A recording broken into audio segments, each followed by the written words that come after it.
Welcome to ours YouTube channel. आज हम करेंगे मॉक टेस्ट 12 का सॉल्यूशन जो SSC Indian Air Force Y group के लिए व एचएसएससी और आरआरबी के लिए जरूरी है व अन्य सभी एग्जाम के लिए जरूरी है। तो रोजाना हम मॉक टेस्ट जैसे रोजाना करते ही हैं, तो मॉक टेस्ट 12 का सॉल्यूशन भी हम अब शुरू करते हैं। देखो, पहला क्वेश्चन था कि एक सीरीज दी गई है, इसमें हमें गलत संख्या छांटनी है। तो देखो क्या बनता है कि पहली जो संख्या है वो क्या है कि प्राइम नंबर। क्या है? प्राइम नंबर, अभाज्य संख्या। ठीक है, डिफरेंस से या कोई भी कैलकुलेशन से ये नहीं बन रहा, तो केवल एक यही तरीका बन सकता है। दूसरी संख्या है कंपोजिट भाज्य संख्या। तीसरी फिर अभाज्य प्राइम। चौथी फिर कंपोजिट। तो पांचवी क्या होनी चाहिए? सीरीज बन रही है प्राइम कंपोजिट प्राइम कंपोजिट, तो ये क्या होनी चाहिए थी? प्राइम। और ये क्या होनी चाहिए? कंपोजिट। Prime composite. तो ये तो देखो, ये क्या है? प्राइम नहीं है, तो 44 यहाँ पे क्या है कि गलत संख्या है। केवल यही एक तरीका बनता है। अगर किसी और का कोई और कैलकुलेशन से आंसर आता हो तो बता देना। इसका आंसर बिल्कुल सही आता है 44। जिस एग्जाम से मैंने ये क्वेश्चन लिया है वो एसएससी सीएचएसएल का पेपर था, उससे लिया है, तो आंसर हमारा बिल्कुल सही है 44। सीरीज बनती है prime composite prime composite prime composite. ठीक है, अगला क्वेश्चन है क्वेश्चन नंबर 5। ये संख्याएं दी गई हैं, इनमें बड़ी संख्या देखनी है। तो इसको लिख सकता हूं मैं 3 की 1/4। इसको अगली को लिख सकता हूं 4 की 1/5। इसको लिख सकता हूं 12 की 1/10 और फिर एक है। तो देखो, जो फ्रैक्शन में पावर उनको सिंपल करने के लिए मैं 4, 5, 10 का पहले एलसीएम निकालता हूं। 2 दूनी 4, 2 2 5 10 5 2, तो 20 एलसीएम आ जाता है। 20 से गुणा करने पर 4 5 20, 500 के 20, 10 दूनी 20 और 1, ये आ गया 243, ये आ गई 256, ये आ गई 144, ये आ गई 1। अब आप आसानी से बता सकते हैं कि ये संख्या बड़ी संख्या है, तो दूसरे वाली जो संख्या है वो सबसे बड़ी संख्या है। ठीक है, तो पहले क्या करेंगे, जो पावर फ्रैक्शन में है उनको सिंपल करेंगे। कैसे? उनका एलसीएम निकाला, 20 20 से गुणा करने पर सिंपल होगी। फिर पावर को सोल्व किया तो 256 सबसे बड़ी संख्या है, तो दूसरी वाली सबसे बड़ी संख्या है। ठीक है, अगला क्वेश्चन देखते हैं, क्वेश्चन नंबर 6।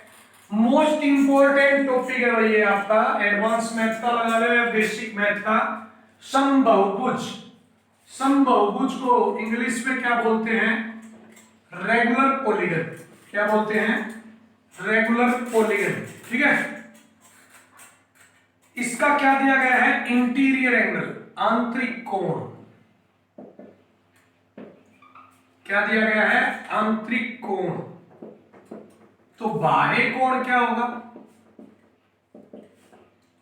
दोनों का सम 180 होता है, तो 180 माइनस 144 360 ना 336। अब जो एक्सटीरियर एंगल होता है वो किसके बराबर होता है? 360 अपॉन नंबर ऑफ साइड।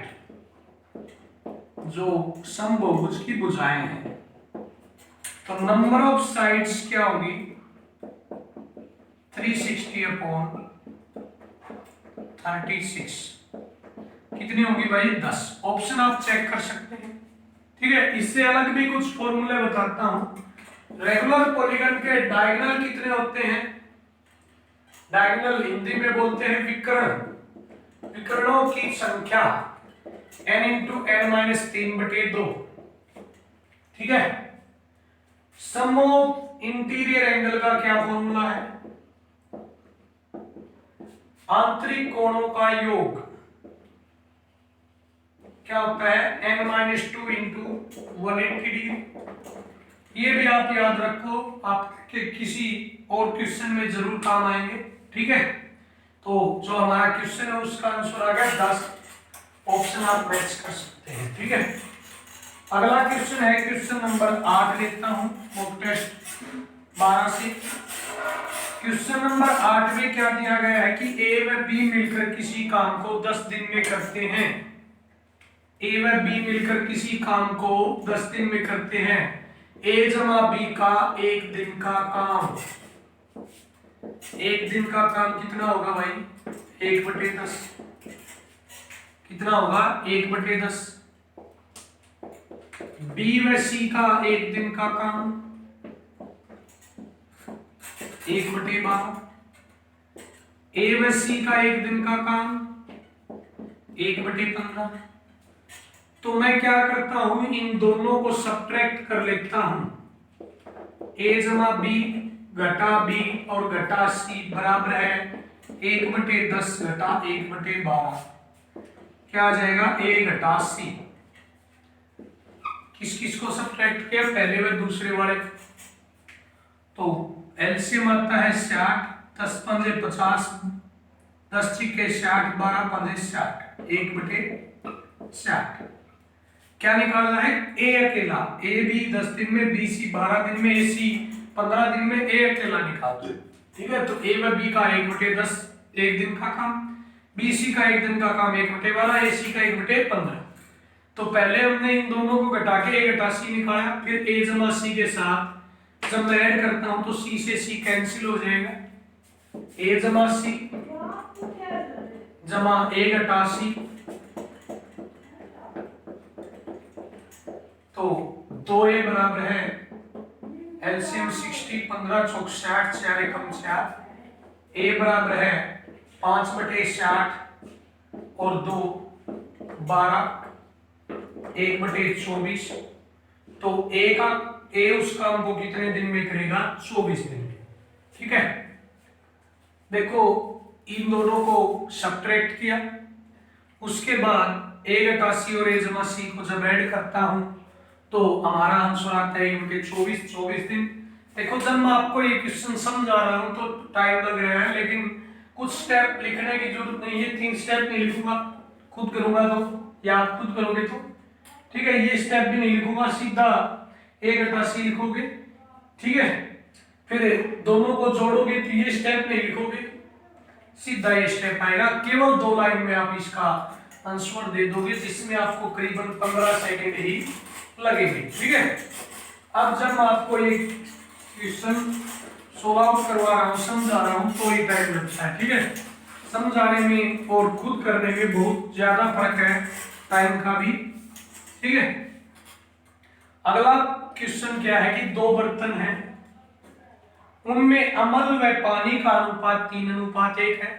तो इसमें मैं लिखता हूं कि अमल का जो मैं हिस्सा एक बार लिख लेता हूं यहां पर। कैसे लिखेंगे? जो ऊपर वाली टर्म है 3/3 और 1 4, दूसरे बर्तन में 5 और 5 और 1 4, इस प्रकार लिख लेंगे आमने सामने। फिर इन दोनों को मिलाकर किस अनुपात में मिलाया जाए? पहले बर्तन में अनुपात है 3:1, दूसरे में 5:3। कहता है कि इन दोनों को मिक्स किया जाता है, तो किस प्रोपोर्शन में, किस अनुपात में मिक्स किया जाए कि नया मिश्रण 2:1 आ जाए। तो क्या किया मैंने? ऊपर वाली डिजिट बटे टोटल 3/4, ऊपर वाली डिजिट बटे टोटल 5/8। ठीक है, इसी प्रकार यहां बीच में लिख देंगे 2/3। ठीक है, इस साइड सब्ट्रैक्शन करेंगे, इस साइड करेंगे तो डिफरेंस देखेंगे। तो 3/4 में 2/3 का डिफरेंस क्या आता है? 12, 9 - 8, 1/12 क्या आता है? 1/12। फिर 5/8 में 2/3 का देखेंगे, 24 एलसीएम 3 5 15, 8 दूनी 16, -1/24। रेशियो में माइनस का कोई महत्व नहीं है, तो क्या आ गया? 1/24।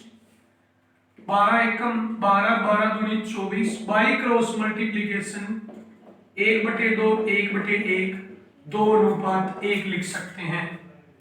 सॉरी 1:2 लिख सकते हैं, क्रॉस मल्टीप्लीकेशन करेंगे तो 2 एकम 2 1/2। तो 1:2 हमारा आंसर आ जाता है। देखो फिर से बताता हूँ क्या लिखना है, 3/टोटल 3/4, 5/टोटल 5/3, 8, 5 और 3 8, 2 ऊपर 2 और 1 3 नीचे, फिर इस साइड डिफरेंस इस साइड डिफरेंस, 12 दूनी 24, 12 एकम 12, 1/2 अनुपात 1/1, 1 एकम 1, 2 एकम 2, 1:2 हमारा आंसर आ जाता है। क्वेश्चन नंबर 12 में क्या कहता है कि 400 वस्तुओं की लागत मूल्य, क्रय मूल्य, कॉस्ट प्राइस या किसी चीज को खरीदना सभी बातें एक हैं। अगला क्वेश्चन लेता हूं मैं 12 नंबर, 400 का क्रय मूल्य, लागत मूल्य या कॉस्ट प्राइस सभी बातें एक है, किसी चीज को खरीदना 320 के विक्रय मूल्य के बराबर है। विक्रय मूल्य किसी चीज को बेचना, सेलिंग प्राइस। तो यहां पर लाभ या हानि का जो भी सूत्र होगा वो क्या होगा, पहला घटा दूसरा बटे दूसरा गुणा 100। पहली जो है, पहला कोण होगा जो पहले दिया गया है, दूसरा कोण होगा जो दूसरे पर दिया गया है बटे दूसरा गुणा 100। 400 - 320 80/320 गुणा 100, कैंसिल आउट 4, 25%। देखो ये फॉर्मूला लगाते वक्त आप ध्यान करोगे कि पहले क्रय मूल्य दी होगी स्टेटमेंट में, बाद में बराबर है विक्रय मूल्य। इस प्रकार की स्टेटमेंट दी गई हो तो आप ये सूत्र लगाएंगे, ठीक है। 25% हमारा आंसर आ गया, ऑप्शन आप मैच कर सकते हैं। अगला क्वेश्चन है कि 25 लीटर सॉल्यूशन है। अगला क्वेश्चन है 13 नंबर क्वेश्चन, टोटल कितना सॉल्यूशन है भाई, 25 लीटर, उसमें 6% नमक है और बाकी पानी है, पानी और नमक 6%। तो 94% क्या है, पानी, 25 चौके 100, 4 दूनी 8, ठीक है, 94/4। तो कैंसिल करो, 2 दूनी 4, 2 चौके 8, 97/47/2, 23.5 लीटर क्या हो गया पानी। नमक कितना हो गया भाई, 25 × 6/100, 25 चौके 100, 3/2, 1.5 लीटर नमक, ठीक है। क्या कहता है कि 25 लीटर पानी में 6% नमक है, तो 94% पानी मतलब 23.5 लीटर पानी और नमक 1.5 लीटर। अब कहता है कि कितना पानी मिलाया जाए, तो माना मैंने x लीटर पानी मिला दिया, पानी ऐड किया, मिलाया x लीटर, कितना मिला दिया भाई, x लीटर। बिल्कुल इजी तरीके से बेसिक से समझा रहा हूं। टोटल क्या होगा 25 + x, इतना समझ में आ गया होगा। तो कहता है कि नमक जो है वो कितना होता है, 6%। नमक कितना हो जाता है, 5%। कितना हो जाता है नमक की मात्रा, 5%। तो पानी देखो, पानी मिलाया है तो पानी तो बढ़ेगा 23.5 + x और नमक उतना ही रहेगा 1.5 लीटर। तो देखो परसेंटेज निकालने का क्या तरीका था, मात्रा बटे कुल मात्रा गुणा 100 बराबर कितना दिया गया है, 5% कहता है। कितना कहता है, 5%। तो पॉइंट का 10 लिख लिया, 0 से 0। अब देखो क्रॉस मल्टीप्लिकेशन करता हूं, 150, 125 + 5x, 5x बराबर 150 में से 125 ले 25, x बराबर है 5 लीटर पानी और मिला दिया भाई, कितना मिला दिया, 5 लीटर। ऑप्शन से भी आप कर सकते थे, ठीक है। देखो क्या कहता है कि टोटल सॉल्यूशन 25 लीटर है, उसमें 6% नमक है तो 1.5 लीटर नमक और 23.5 लीटर 94% पानी। x लीटर पानी और मिलाया जाता है, तो टोटल 25 प्लस x नमक वही 1.5 लीटर। तो नमक की मात्रा बटे कुल मात्रा गुणा 100 बराबर परसेंटेज 5% नमक है। यहां से x की वैल्यू आ जाती है 5 लीटर, तो 5 लीटर पानी मिलाया गया है। ठीक है, ऑप्शन आप मैच कर सकते हैं। अगला क्वेश्चन देखेंगे। क्वेश्चन जो अगला है वो हम लेंगे रीजनिंग पोर्शन से। ठीक है, अगला क्वेश्चन देखिए जो हम रीजनिंग पोर्शन से लेने वाले हैं। तो क्वेश्चन नंबर 2 है रीजनिंग पोर्शन से इस मॉक टेस्ट का। उसमें क्या कहा गया है, रिलेशन से संबंधित है। P क्यू का भाई है। P किसका भाई है भाई, क्यू का। ठीक है, R और S दो बहनें हैं। R व S दोनों आपस में बहनें हैं। R S की बहन है और S R की बहन है। P का पुत्र S का भाई है। P का जो भी पुत्र है वो S का भाई है। क्या है, S का भाई है। पुत्र का नाम नहीं दिया गया है। ठीक है, तो यहां से एक बात क्लियर होती है कि P R व S का पिता या माता हो सकती है। ठीक है, पिता या माता हो सकती है। P क्यू का भाई है, ये कह रखा था ना, तो पिता हो गया भाई, जेंट्स हो गया ना, भाई है तो क्या हो गया, R व S का भी पिता हो गया और जो ये था उसका भी पिता हो गया। तो क्यू का R से क्या संबंध है, क्यू P क्यू का भाई था और P R का पिता है, तो क्यू R का क्या होगा भाई, चाचा। क्या होगा, चाचा। देखो फिर से बताता हूं, P क्यू का भाई है, R व S दो बहनें हैं। P किसका पिता है, P का पुत्र जो है वो S का भाई है, तो P R व S का भी क्या होगा, पिता। अब Q का R से संबंध पूछता है, तो Q P का भाई था, तो R का क्या हो गया, चाचा। ऑप्शन ए होता है। बिल्कुल इजी क्वेश्चन था। अगला क्वेश्चन देखते हैं, रीजनिंग पोर्शन से ही है। क्वेश्चन नंबर 3 है, दिशा संबंधी क्वेश्चन है। तो क्वेश्चन नंबर 3 देखिए, जिस बच्चे के पास क्वेश्चन बुकलेट सीरीज नहीं है वो डिस्क्रिप्शन बॉक्स से पीडीएफ डाउनलोड कर सकता है। ठीक है, क्या कहता है, राम अपने घर से 4 किलोमीटर पश्चिम की ओर, ये राम का घर हो गया भाई, पश्चिम की ओर, पहले बता चुका हूं, east side, east west north south, पश्चिम की ओर वेस्ट की तरफ जाता है। कितना जाता है, 4 किलोमीटर। फिर दक्षिण की ओर, नीचे की तरफ दक्षिण 8 किलोमीटर जाता है। ठीक है, अंत में पूर्व की ओर, यहां से पूर्व की ओर 6 किलोमीटर जाता है। थोड़ी लाइन टेढ़ी है, कोई बात नहीं, आपको समझ में आ रहा होगा। और फिर 2 किलोमीटर पश्चिम की ओर जाता है। पूर्व की ओर गया, वापिस 2 किलोमीटर आ जाता है पश्चिम की ओर, वापिस आ गया भाई यहां से। ठीक है, वह अपने प्रारंभिक स्थान से कितनी दूरी पर है, यहां पे वापिस आ गया भाई। ठीक है, तो कितनी दूरी पर है, 8 किलोमीटर की दूरी पर है होम, और ये फाइनल पोजीशन कितनी दूरी पर है, 8 किलोमीटर की दूरी पर है। ऑप्शन आप चेक कर सकते हैं, जो भी आपका ऑप्शन बनता है, ऑप्शन चेक करेंगे तो हमारा आंसर बनता है बी ऑप्शन, 8 का बी, 8 किलोमीटर। फिर से बताता हूं, यह उसका होम था, पश्चिम दिशा की ओर 4 किलोमीटर, फिर दक्षिण की तरफ 8 किलोमीटर, फिर पूर्व की तरफ 6 किलोमीटर, फिर वापिस आ गया पश्चिम की तरफ 2 किलोमीटर। तो यहाँ पर फाइनल पोजीशन, ये इनिशियल होम पर बीच में दूरी कितनी होगी, 8 किलोमीटर। ऑप्शन बी, बिल्कुल इजी क्वेश्चन था। देखो डायरेक्शन, रिलेशन, ये दोनों टॉपिक से 2 क्वेश्चन आए हैं, ये सभी एग्जाम में आते हैं। ठीक है, अगला जो क्वेश्चन है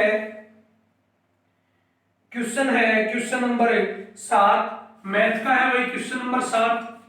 क्या कहता है, कमरे की चारों दीवारों का क्षेत्रफल, कमरे की चारों दीवारों का क्षेत्रफल। क्या होता है भाई कमरे की चारों दीवारों का क्षेत्रफल? बताओ। रो का क्षेत्रफल क्या होता है? 2h into L plus B. क्या होता है? 2h into L plus B. क्यों होता है? देखो, एक तो उसमें हाइट होगी और हाइट होगी, एक दीवार का करता हूं तो हाइट इंटू लेंथ एक का, और एक का हाइट इंटू ब्रेड्थ। ठीक है, दोनों को ऐड करता हूं, एक दीवार होगी भैया, तो ये दूसरी होगी। अब ये दीवार भी दो होती है, ये दीवार भी दो होती है, तो 2h into L, 2h into B, 2h को कॉमन लेने पर 2h into L plus B.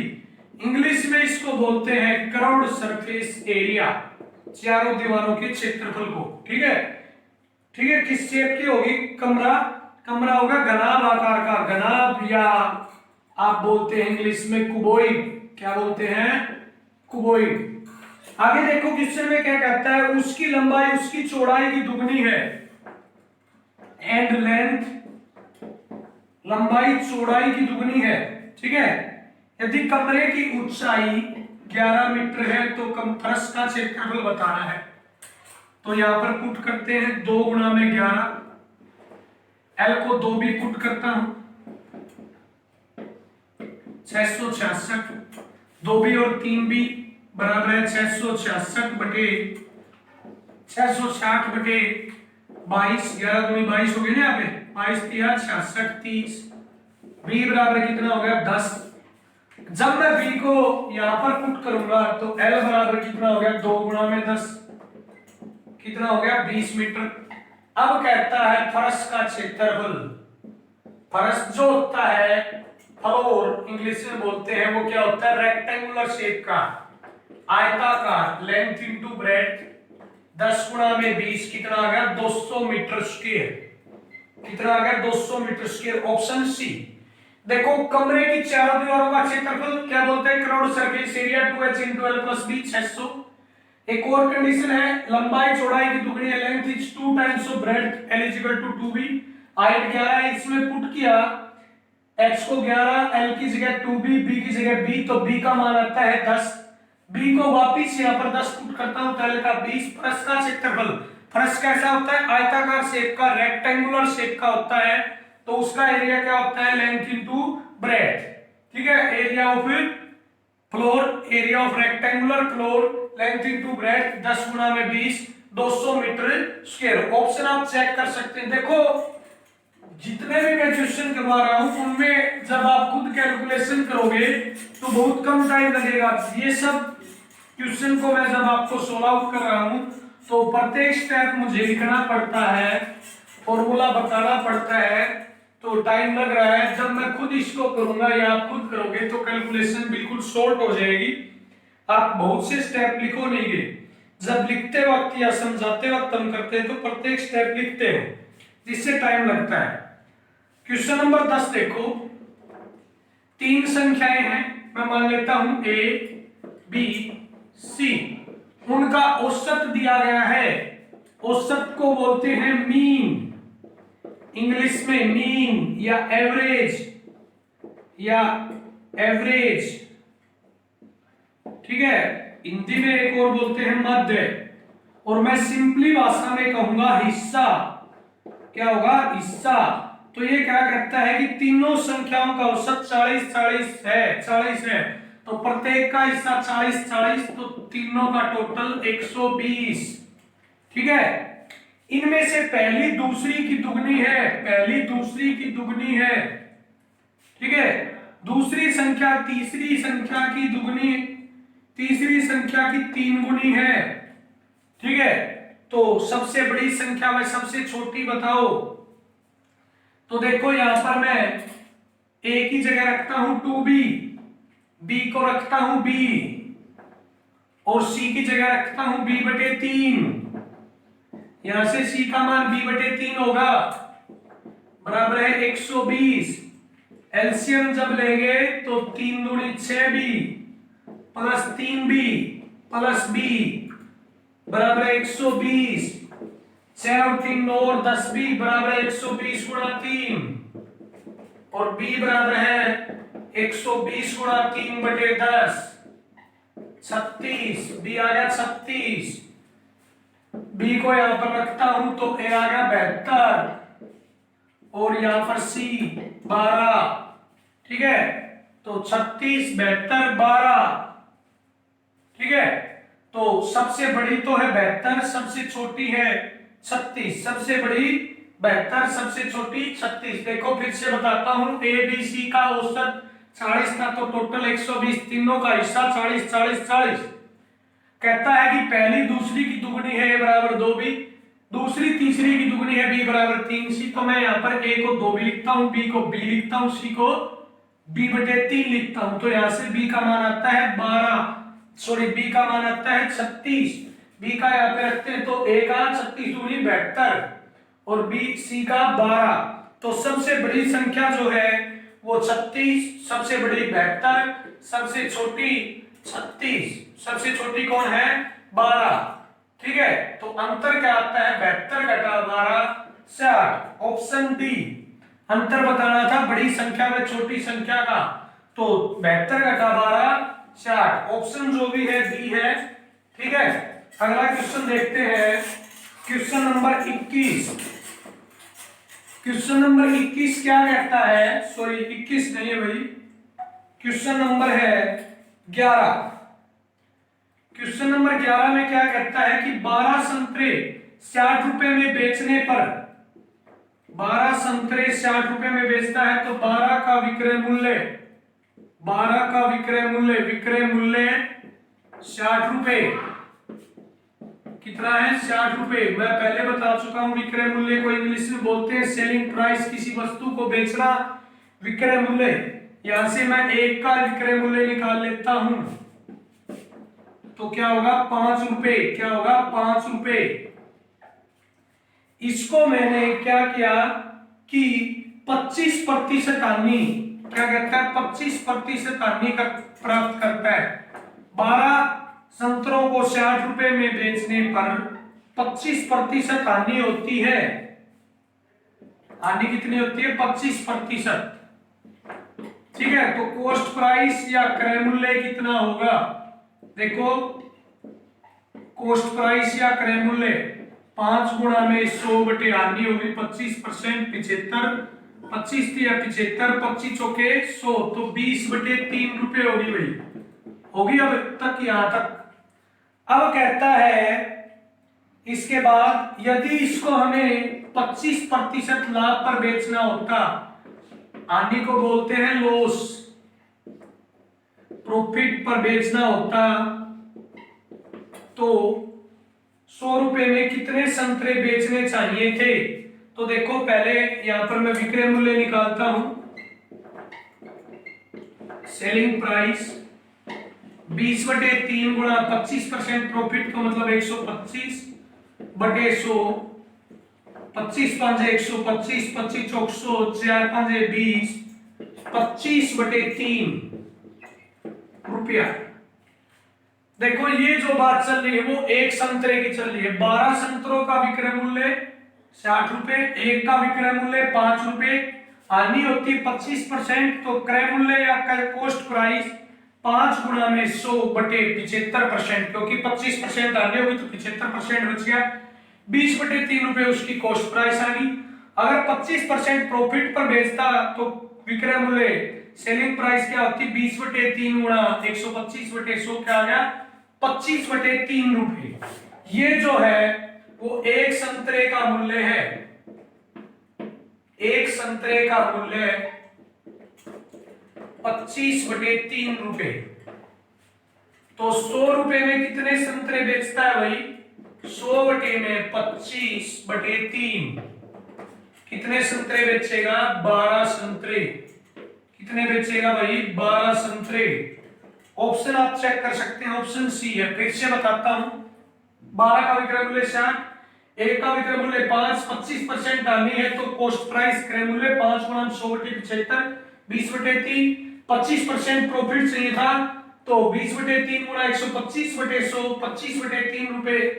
एक संतरा बेचा उसने 25/3 रुपए में, 100 रुपए में कितने बेचेगा? 100/25, बटे 3 तो 12 संतरे। देखो इस क्वेश्चन को जब मैं आपको समझा रहा हूं तो 1 2 3 ये सभी स्टेप नहीं लिखूंगा, सीधा मैं क्या करूंगा 12 के 100 ना 12 के 60 तो 5 25% हानि तो गुणा 100 बटे 75, फिर 25% लाभ तो 125 बटे 100, 100 से 100 कैंसिल, 15 3 25 बटे 3। अब 100 रुपए में खरीदने बेचने हैं तो 100 बटे 25 बटे 3, 25 चौक 100 12।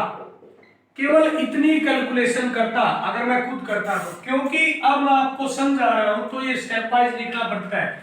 अगर मैं आपको इस तरीके से बताता तो आपको बिल्कुल भी समझ में नहीं आता। ठीक है, तो स्टेप वाइज करते हैं तो आपको समझाने में टाइम लगता है, लेकिन जब मैं खुद ही आप इसको करोगे तो बहुत जल्दी हो जाएगा। सबसे मेन बात है आपकी मल्टीप्लिकेशन या डिवाइड करने की, या जो भी हम काटते हैं उसकी कैलकुलेशन मतलब क्या होनी चाहिए, फास्ट होनी चाहिए। ठीक है, और कैलकुलेशन फास्ट जब होगी जब आप ज्यादा से ज्यादा प्रैक्टिस। आगे देखिए अगले क्वेश्चन पर चलते हैं जो हमारे मॉक टेस्ट 12 का क्वेश्चन है।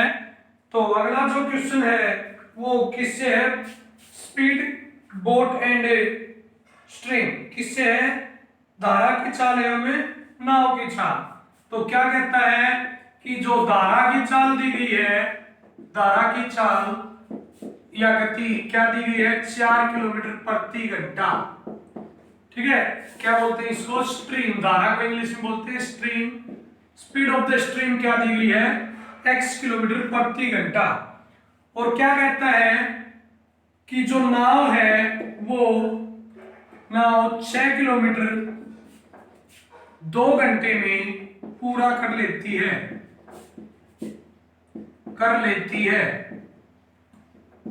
ठीक है, तो नाव की चाल बताओ। तो माना नाव की चाल, क्या करते हैं हम यहाँ पर नाव की चाल मान लेते हैं x किलोमीटर प्रति घंटा। ठीक है, क्या मान लिया हमने, नाव की चाल है x किलोमीटर प्रति घंटा बोट की, speed of the boat in still water. तो देखो क्या होगी, जब वो जाएगी तो अलोंग द स्ट्रीम तो x+4 होगी, क्योंकि x तो नाव की और धारा की स्ट्रीम की 4, और जब वापिस आएगी तो x-4। अनुकूल along the stream, along stream क्या होगी x+4, धारा के अनुकूल अपोजिट में क्या होगी प्रतिकूल x-4। तो देखो क्या कहता है कि 2 घंटे में, तो दूरी बटे चाल क्या होता है समय। तो एक जगह लेता हूं मैं 6 बटे x+4, एक जगह लेता हूं 6 बटे x-4, समय लगता है 2 घंटे। 6 को कॉमन लेता हूं तो x² - 4 x-4 plus x+4 2 cancel, 4 से 4 6 दूनी 12x बराबर 2x² - 8, 2 कॉमन करने पर x² - 4 x² - 6x - 4 बराबर है 0। तो यहां से जब हम x का मान निकालते हैं तो 6 प्लस माइनस b² - 4ac। एक बार ध्यान से देखेंगे कहीं पर मिस्टेक तो नहीं की हमने। क्या हो गया x² माइनस यहाँ पर क्या होगा 16, क्या होगा 16 होगा भाई, x + 4 × x - 4 कितना होगा x² - 16, तो 12x बराबर है 2x² - 32। यहाँ पर 2 कॉमन लेते हैं तो x² और ये 6x पर, ठीक है, -16। तो क्या होंगे वेक्टर x - 8 x + 2, यहां से x का मान क्या आ जाता है 8, तो 8 किलोमीटर पर आवर हमारी स्पीड ऑफ द बोट आ जाएगी। ठीक है, आपको बेसिक रूल से बताया है बिल्कुल।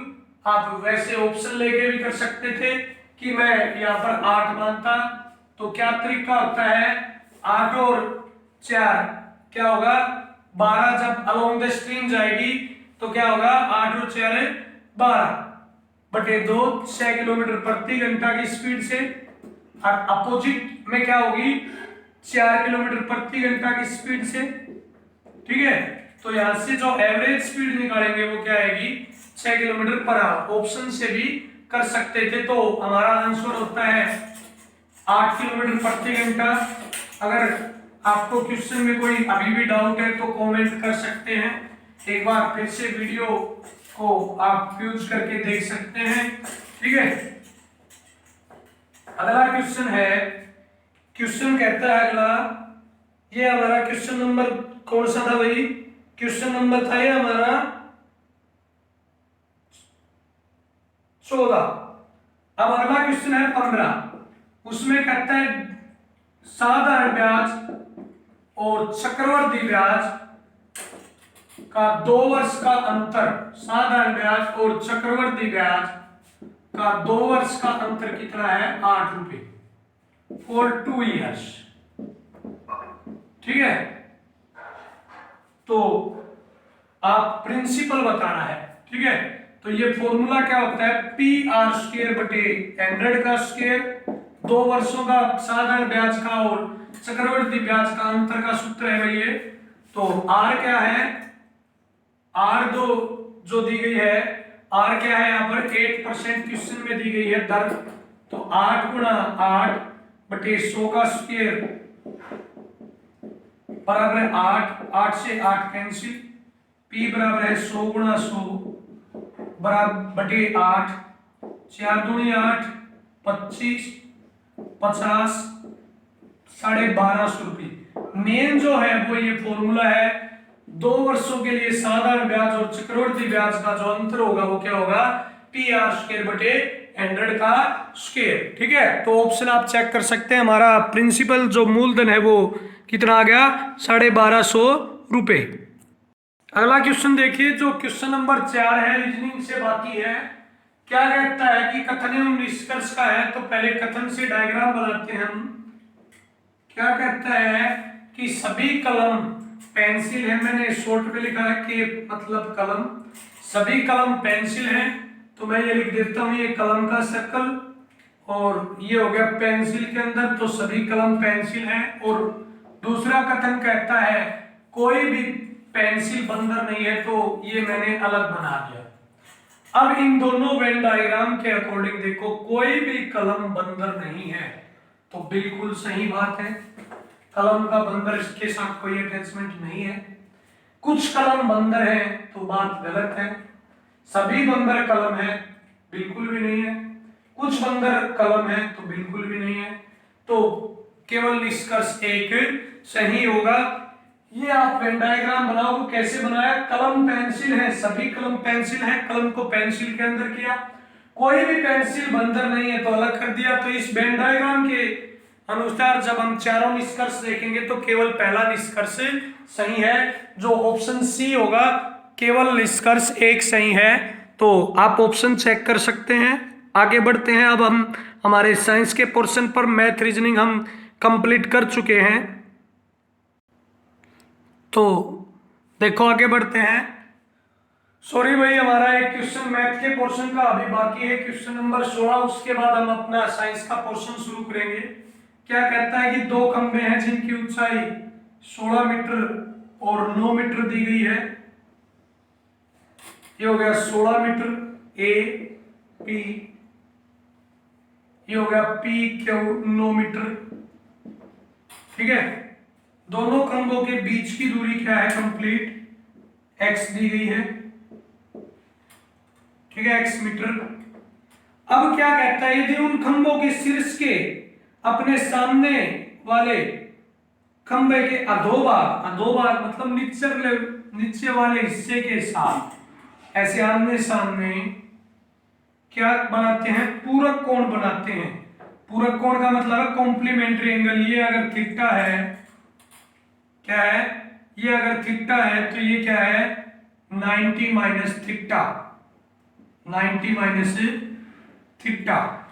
ठीक है, तो x का मान क्या होगा, तो देखो करते हैं ट्रिग्नोमेट्री का टॉपिक, एप्लीकेशन ऑफ ट्रिग्नोमेट्री। एक बार ट्रायंगल लेते हैं ए बी क्यू में क्या होगा, ए बी बटे बी क्यू बराबर क्या होता है, परपेंडिकुलर बटे बेस, परपेंडिकुलर बटे बेस, लंब बटे आधार क्या होता है, टेन एंगल, एंगल क्या है 90 माइनस थीटा, ए बी कितना है 16 बटे बी क्यू एक्स बराबर ten 90 minus theta cot theta, और ये होगी भाई फर्स्ट इक्वेशन। ठीक है, इसी प्रकार दूसरी ट्रायंगल लेंगे हम पी बी क्यू में, परपेंडिकुलर बटे बेस तो परपेंडिकुलर 9 बटे बेस एक्स, और क्या होगा ten angle tan theta, equation second. अब क्या करते हैं, मल्टीप्लाई करते हैं दोनों इक्वेशन की, मल्टीप्लाई बोथ इक्वेशन। ठीक है, तो 16 बटे एक्स गुणा 9 बटे एक्स 144 बटे एक्स स्क्वायर, और tan theta into cot theta. अब आपको पता है कि टेन थीटा गुणा कोट थीटा दोनों एक दूसरे के रेसिप्रोकल होते हैं, तो एक होगा एक्स स्क्वायर बराबर है 144, तो एक्स का मान आ गया 12 मीटर। ठीक है, तो दोनों खंभों के बीच की दूरी क्या होगी 12 मीटर। ऑप्शन आप मैच कर सकते हैं। तो आगे हम शुरू करते हैं साइंस का पोर्शन, मॉक टेस्ट 12 का। पहला जो क्वेश्चन है वो क्या कहता है कि हाइग्रोमीटर का उपयोग किसके मापने में होता है, तो हाइग्रोमीटर का उपयोग सापेक्ष आर्द्रता मापने में होता है, जिसको इंग्लिश में बोलते हैं हम ह्यूमिडिटी। ठीक है, इसी में क्या होगा, हाइग्रोमीटर का उपयोग सापेक्ष आर्द्रता ह्यूमिडिटी। इसके साथ एक और बताना चाहता हूं, हाइग्रोमीटर जो होता है उसका उपयोग घनत्व मापने में होता है, डेंसिटी को मेजर करने में होता है। इसी क्वेश्चन में कुछ ऑप्शन दिए गए थे दूध की शुद्धता मापने में, तो दूध की शुद्धता मापने में कौन सा यंत्र यूज होता है, लैक्टोमीटर। कौन सा यंत्र यूज होता है, लैक्टोमीटर। आगे क्वेश्चन नंबर 18 पर चलते हैं, निम्न में से कौन सा तारा पृथ्वी के निकटतम है, तो सबसे निकटतम जो है वो तो है सूर्य। सूर्य और पृथ्वी के बीच की दूरी क्या है 151.76 किलोमीटर है, कितनी है 151.76 मिलियन किलोमीटर। ठीक है, अब दूसरा जो पास में तारा है वो है अल्फा सेंचुरी। वैसे ये है कि क्या है, तारामंडल है, क्या है तारामंडल। और सूर्य का जो पड़ोसी है वो क्या है, प्रोक्सिमा सेंचुरी। सूर्य का निकटतम पड़ोसी क्या है, प्रोक्सिमा सेंचुरी। अब अगले क्वेश्चन पर चलते हैं, सूर्य का निकटतम तारा कौन हो गया भाई, सॉरी पृथ्वी का निकटतम तारा सूर्य, और सूर्य का निकटतम कौन है, प्रोक्सिमा सेंचुरी, और पृथ्वी का दूसरा निकटतम अल्फा सेंचुरी। पृथ्वी और सूर्य के बीच की दूरी 151.76 मिलियन किलोमीटर। अगला क्वेश्चन है, किसी भी तारे की दूरी मापने की इकाई क्या होती है, प्रकाश वर्ष। क्या होती है, प्रकाश वर्ष। ठीक है, अब इसी में कुछ ऑप्शन दिए गए हैं, कूलाम। क्या दिए गए हैं, कूलाम। कूलाम, कूलाम किसकी यूनिट होती है, इलेक्ट्रिक चार्ज की। किसकी यूनिट होती है, इलेक्ट्रिक चार्ज की, विद्युत आवेश, हिंदी में बोलते हैं विद्युत आवेश। किसकी इकाई होती है, विद्युत आवेश की इकाई होती है। ठीक है, एक है एम्पियर। एम्पियर, एम्पियर किसकी इकाई होती है, विद्युत धारा की, इलेक्ट्रिक करंट की।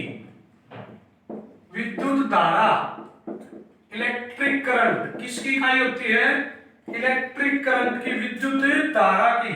ठीक है, चलो अगले क्वेश्चन पर चलते हैं, क्वेश्चन नंबर 20। क्वेश्चन नंबर 20 में क्या है कि बार किसकी इकाई है, तो बार किसकी इकाई है, वायुमंडलीय दाब की, एटमॉस्फेरिक प्रेशर की। बार किसकी इकाई है, एटमॉस्फेरिक प्रेशर, एटमॉस्फेरिक प्रेशर। ठीक है, वैसे आपने पढ़ा होगा प्रेशर की एक और यूनिट होती है पास्कल। वो किसकी होती है, प्रेशर की। ये क्या है, एटमॉस्फेरिक प्रेशर। क्या होती है, पास्कल होती है प्रेशर की। ये क्या है, एटमॉस्फेरिक प्रेशर। ठीक है, एक बार शायद होता है 10⁵ पास्कल, देख लेना। ठीक है, इसी में कुछ ऑप्शन थे, उष्मा। उष्मा या इंग्लिश में बोलते हैं हीट। हीट की यूनिट क्या होगी भाई? जूल। क्या होगी? जूल। ठीक। तापक्रम, तापक्रम, तापक्रम को इंग्लिश में बोलते हैं टेम्परेचर। टेम्परेचर की यूनिट, एसआई यूनिट तो होती है डिग्री सेल्सियस। एसआई यूनिट जो अंतरराष्ट्रीय मात्रक है, वैसे इसको केल्विन में भी मापते हैं, ठीक है, और फारेनहाइट में भी मापते हैं, ठीक है। तो टेम्परेचर की जो यूनिट है वो क्या है? Degree Celsius, kelvin, Fahrenheit, rumour सभी हैं। अगला इसमें एक और ऑप्शन दिया गया है धारा। धारा की अभी हम बता चुके हैं, ठीक है। तो अगले क्वेश्चन पर चलते हैं। दूध का घनत्व किस यंत्र के द्वारा मापा जाता है? तो लैक्टोमीटर के द्वारा मापा जाता है। दूध का घनत्व किसके द्वारा मापा जाता है? लैक्टोमीटर के द्वारा। इसमें बैरोमीटर भी है। बैरोमीटर के द्वारा क्या मापा जाता है? एटमॉस्फेरिक प्रेशर, वायुमंडलीय दाब, स्फेरिक प्रेशर, ठीक है। और अभी हमने पढ़ा एटमॉस्फेरिक प्रेशर की यूनिट क्या होती है? बार। क्या होती है? बार। तो बैरोमीटर से वायुमंडलीय दाब को मापा जाता है। पवन की गति को किसके द्वारा मापा जाता है भाई? एनीमोमीटर के द्वारा। ऑप्शन सी, पवन की गति को किसके द्वारा मापा जाता है? एनीमोमीटर। अब कहता है कि एक प्रकाश वर्ष में कितने मीटर होते हैं? 9.40 गुणा 10 की 15 मीटर, या ऑप्शन बी 9.5 गुणा 10 की 12 किलोमीटर, ठीक है। अगला क्वेश्चन है, जो दो क्वेश्चन थे, क्वेश्चन नंबर 24 और 25, साउंड के बारे में जिक्र है भाई। साउंड, ध्वनि। तो स्पीड जो साउंड की होती है, speed of sound, fastest in solid, वैसे तो सबसे ज्यादा किसमें होगी? सॉलिड में। वो डिपेंड करता है कौन से में होगी, अलग अलग प्रॉपर्टी होती है। और लोवेस्ट कम किसमें होती है? लिक्विड में। लेकिन जो ऑप्शन दिए गए थे उसके अकॉर्डिंग बताना था। तो ऑप्शन है ध्वनि तीव्रतम गति करती है, तो किस में आएगी? इसमें आएगा जल में। क्या आएगा भाई? जल में। स्टील में नहीं आएगा, क्योंकि जल की जो स्पीड होती है वो 1481 मीटर पर सेकंड, और स्पीड स्टील की क्या होती है? स्टील की होती है 5800 मीटर पर सेकंड, ठीक है। तो क्या आएगा भाई इसमें? जल में, ठीक है, वाटर में। अगला क्वेश्चन है, एयर की क्या होती है? 343 मीटर पर सेकंड, आयरन की 5120 मीटर पर सेकंड। तो अगला जो क्वेश्चन था, क्वेश्चन नंबर 25, सबसे अधिक किस में होती है? तो इसमें ऑप्शन के अकॉर्डिंग होगी लोहे में। कितनी होती है? 5120 मीटर पर सेकंड, ठीक है। तो 25 तक क्वेश्चन हो गए हैं। 5 क्वेश्चन हमारे बाकी हैं साइंस के, देखते हैं आगे।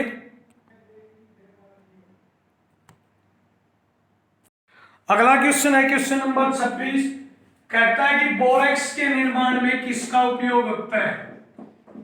तो बोरेक्स का निर्माण किससे होता है? Prepared by use of washing soda, या हिंदी में बोलेंगे दावन सोडा।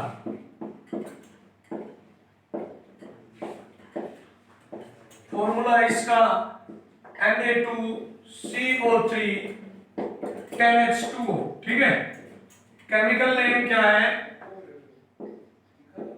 Sodium carbonate decahydrate.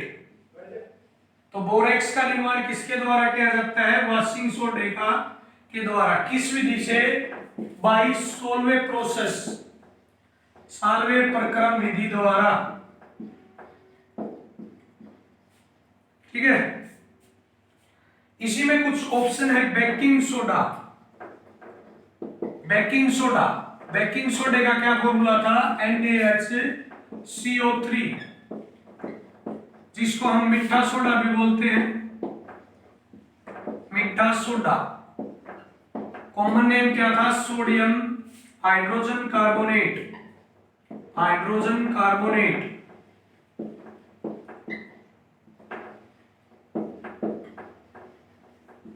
ठीक है, इसी में एक और ऑप्शन है बेकिंग पाउडर, बेकिंग पाउडर या bleaching powder, sorry baking powder नहीं, ब्लीचिंग पाउडर है, ब्लीचिंग पाउडर।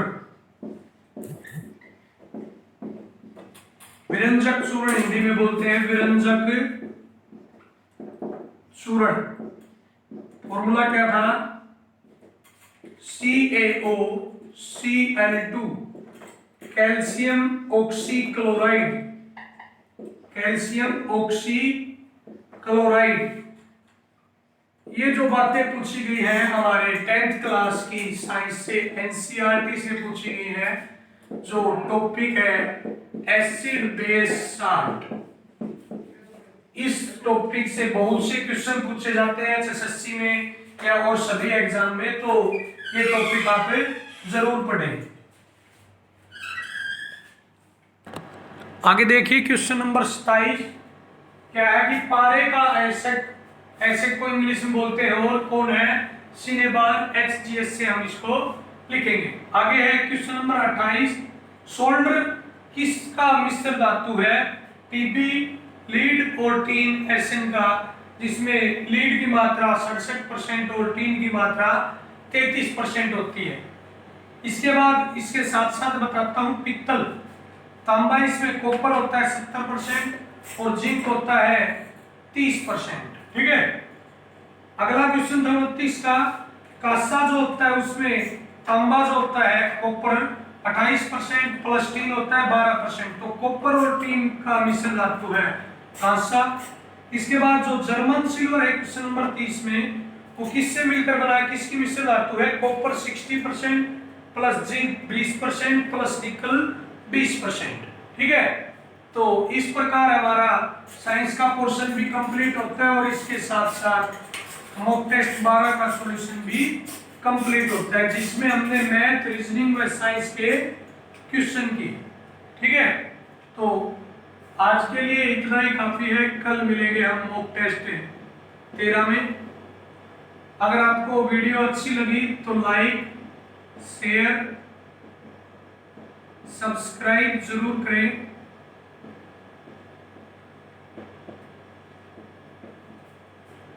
Thank you.